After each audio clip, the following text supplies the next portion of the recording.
Good morning students, welcome in online class, 7th class. Today we will read series chapter 4, growing up as boys and girls.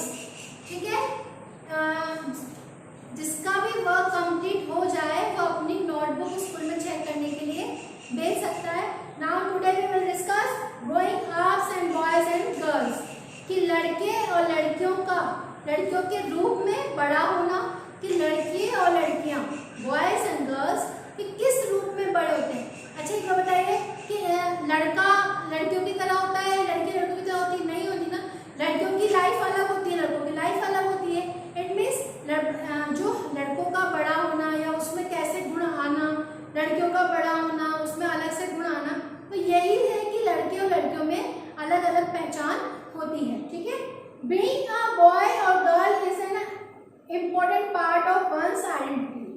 कि लड़का या लड़की का होना किसी भी एक महत्वपूर्ण पहचान है, कि अपने आप में एक बहुत महत्वपूर्ण पहचान है जो उसकी आइडेंटिटी, उसकी अस्मिता को बताता है. इट मीन उसकी पहचान को बताता है. सबको पता है कि क्या लड़के और लड़के समान होते हैं? नहीं होते.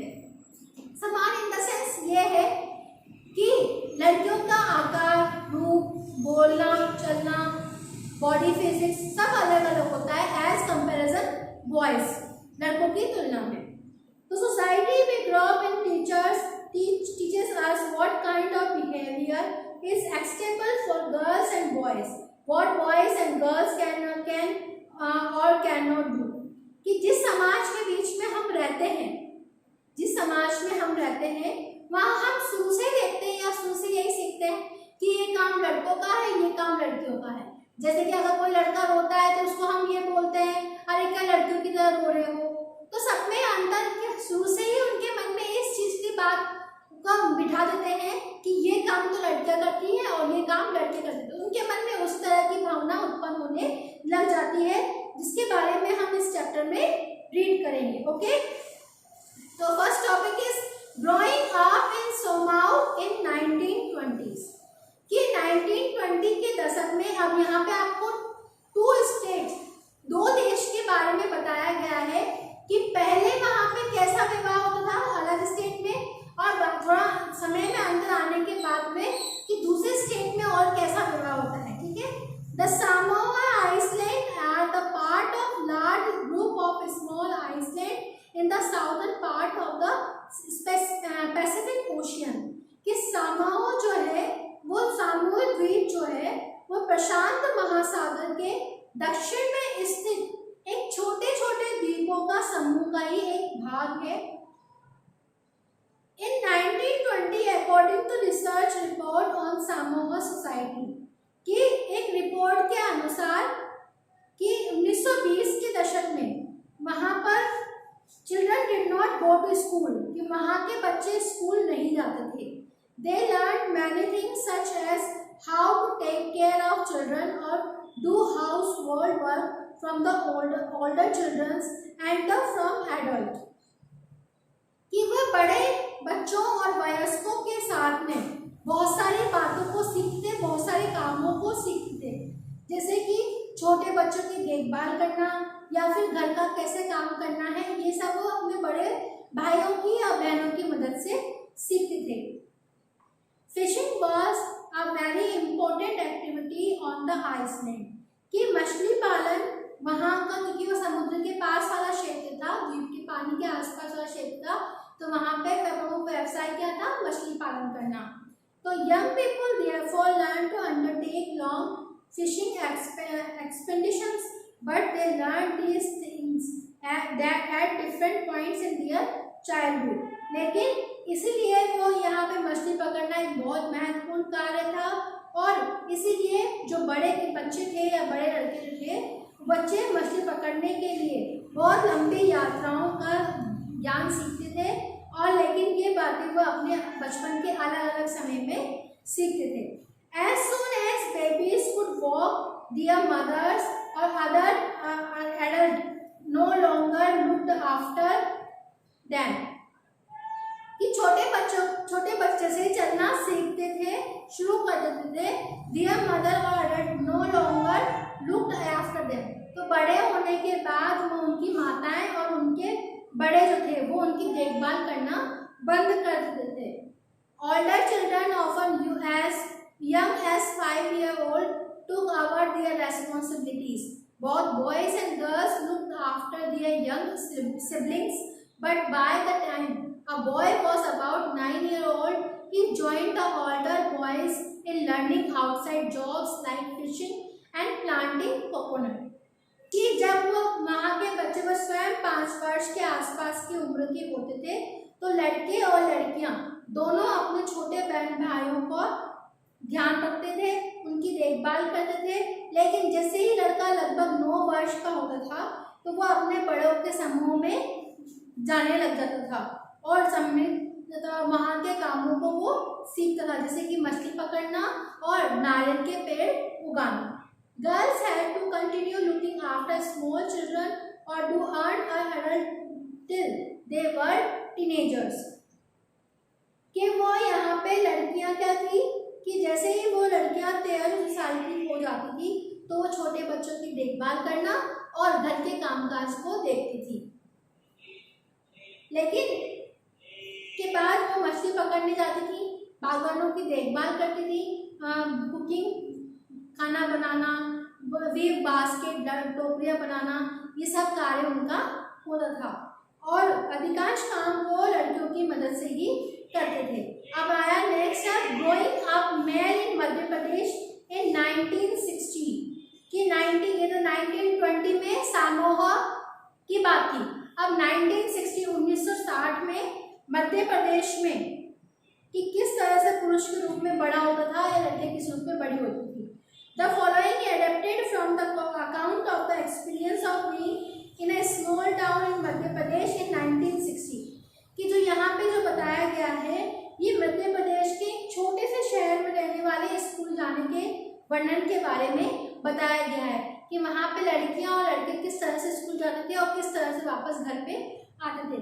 From class 6 onward, boys and girls went to separate school कि कक्षा 6 में आ जाने के बाद लड़के और लड़के जो थे उनके स्कूल्स अलग अलग हो जाते थे। लड़कों का स्कूल अलग और लड़कियों का स्कूल अलग होता था। The girls' school was designed very differently from the boys' school और लड़कियों के स्कूल की जो डिजाइन्स थी वो भी लड़कों के स्कूल की तुलना में बहुत डिफरेंट अलग होती थी। They had a central courtyard where they played in total seclusions and safety from the outside world कि लड़कियों के स्कूल की जो डिजाइन्स होती थी उसमें बहुत बड़ा बीच में एक बरामदा होता था जिसमें वो लड़कियां वहीं पर खेलती थी और उनके स्कूल में और दुनिया वो उनसे ताकि उनके और स्कूल और से मतलब बाहर की दुनिया से उनका कोई मतलब ना हो। The boys schools had no such courtyard and our playground was just a big space against the school और लड़कों के स्कूल जो होते थे उनमें ऐसा नहीं था।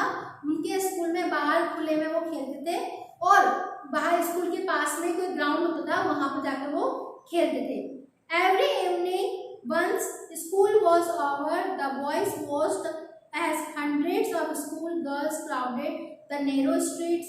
As these girls walked on the streets, they looked so purposeful कि यहाँ पे लड़के स्कूलों में ऐसा कोई आंगन नहीं था, ठीक है।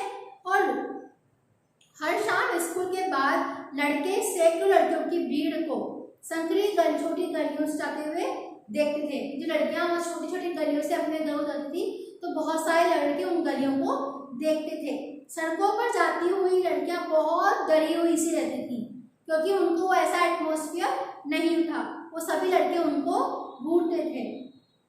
This was unlike the boys who used the street as a place sent around leading कि लड़कियों को सीधे सिर्फ घर जाने की अनुमति थी और लड़के घूमते खेलते सब जगह से कि वो से उनके कामों को उपयोग करते थे और लड़के खाली बैठना, दौड़ना, खेलने के साथ करतब दिखाने के लिए सीधे घर पहुंचने का माध्यम होता था। For the girls, the street was simply to place get straight home और लड़कियों के लिए ये सिर्फ सीधे घर जाने का माध्यम था। After reading two example, हमने दोनों example पढ़े। Above we realize that there are many different way of growing up. Often we think that there is only one way in which children grow up. कि हम ऊपर दोनों उदाहरणों से ये देखते हैं कि हम ये सोचते हैं कि बच्चे एक ही तरीके से बड़े होते हैं। ऐसा इसलिए है क्योंकि हम ये सोचते हैं, हम ज़्यादा इस बात से जानते हैं कि परिवार के जो एडल्ट होते हैं, जो बड़े होते हैं, there is because we are most familiar on experiences, कि हम अपने परिवार के अनुभवों से ये सब कुछ सीखते हैं। If we talk to elders in our family, we will see that their childhood were probably very different from others. कि यदि हम अपने परिवार के बुजुर्गों से बात करेंगे तो हम पाएंगे कि हमारा बचपन शायद उनके बचपन से थोड़ा सा अलग है, कि उनके टाइम कितने स्ट्रिक्ट रहे हैं और अभी के टाइम में बिल्कुल स्ट्रिक्ट पर नहीं है, कि लोग अब इतने कठोर नहीं है पहले के समय की तुलना में। We also realize that society make clear distinctions between boys and girls, कि हम ये अनुभव करेंगे कि समाज लड़के और लड़कों में कितना अंतर करता था। We are for example given different toys to play with. Boys are usually given car to play and with the girls dolls. कि ये हम बहुत कम आयु से ही शुरू से देखने लग जाते हैं। जैसे कि एग्जाम्पल के लिए कि लड़कों को खेलने के लिए क्या दी जाती है, कारें दी जाती है और लड़कियां डॉल। तो शुरू से उनके मन में ये बात आ जाती है कि ये खेलने की चीज हमारे लिए है, लड़के सिर्फ कार से खेलेंगे और लड़कियां घर बनाकर या खाने का बनाने की चीजों से या फिर डॉल से ही खेलेंगे। Why are girls and given dolls and boys कि लड़कों को क्यों कार और लड़कियों को डॉल दी गई है? क्या ये अंतर देखने के लिए है कि किस तरह से लड़की और लड़कियों में अंतर किया जाता है? If we think about it, these differences is created in the smallest and the most everyday thinkings. How girls must dress, what games boys should play, how girls need to talk softly, boys need to be tough. कि किस तरह से यहाँ पे हम देखते हैं कि गुणा के यहाँ जब वे बड़े होकर स्त्री और पुरुष बनेंगे तो उन्हें अपने फ्यूचर में इन सब बातों को देखना होगा। हम ये देखते हैं कि प्रतिदिन छोटी छोटी बातें बनाकर रखा जाता है कि लड़कियों कैसे कपड़े पहनेंगे, लड़कियों को पैंट पहनने की अनुमति नहीं है, लड़के पैंट पहनेंगे, लड़कियों फ्रॉक पहनेंगी। तो लड़के किस तरह से कपड़े पहनेंगी, किस तरह से वो खेल खेलेंगी, या लड़कियों को कैसे सॉफ्टली धीमे आवाज में बात करना है और लड़कों को ऊंची आवाज में बात करना है। तो ये सब बच्चों को बताते हैं कि किस तरह से वो क्या एक दूसरे से डिफरेंट है। In most societies including our own, the roles men play on the work they do, they are not valued equally. कि यहाँ पे हम देखते हैं कि किस तरह से वो बड़े होकर आदमी अधिकांश पुरुष और लड़कियां महिलाएं बनेंगी तो वो समाज में काम करने के महत्व को भी समझ पाएंगे कि किस तरह से आदमियों का काम अलग है और औरतों का काम अलग है। जो डिफरेंसेस जो हैं पुरुष और स्त्रियों की हैसियत में एक जैसी भी नहीं होती, कि पुरुषों के काम को इम्पोर्टेंस दी जाती है और महिलाओं के काम को इम्पोर्टेंस नहीं दी जाती है, क्योंकि लेडीज के काम की क्या होती है, वैल्यू नहीं होती। जो मम्मी अभी आपकी मम्मियाँ घर पे काम करती हैं और आपके पापा बाहर जाके काम करते हैं, तो काम की वैल्यू क्या है कि मम्मी के काम की वैल्यू नहीं है लेकिन पापा के काम की वैल्यू है। बल्कि देखा जाए तो लेडीज भी उतना ही काम करती है जितना कि जेंट्स करता है। अब नेक्स्ट टॉपिक है वैल्यू हाउसवर्क, कि Hermes family did not think that the work Jasmeet do within the house और रियल वर्क, कि हर्मीज के परिवार को नहीं लगता कि जस्मीत का जो घर है, जो काम करती है, वो वास्तव में कोई काम है। कि जसप्रीत जो है उसकी मामा है जो एक हाउसवाइफ है, कि उसके फादर ही बाहर जाकर काम करते हैं, उसकी मदर काम नहीं करती है। इवनली देखा जाए तो जसप्रीत का काम ज़्यादा इम्पोर्टेंट है क्योंकि सारा घर उसी के अकॉर्डिंग निर्भर करता है। This feeling is not unique to their families, कि उसके परिवार की ऐसी भावना थी कि कोई उनके लिए कोई अलग बात नहीं थी, क्योंकि सभी लोग इस तरह से ही सोचते हैं। Across the world, the main responsibility for housework and caregiving tasks like looking after her family, especially children, and the sick members, lies with women. Yet, as we have seen, that the work women within the home is not recognized as work.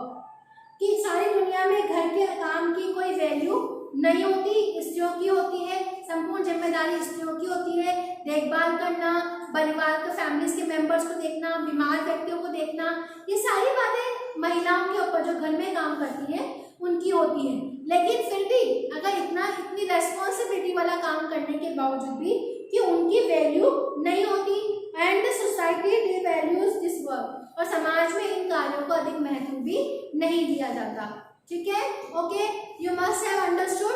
Thank you, have a nice day.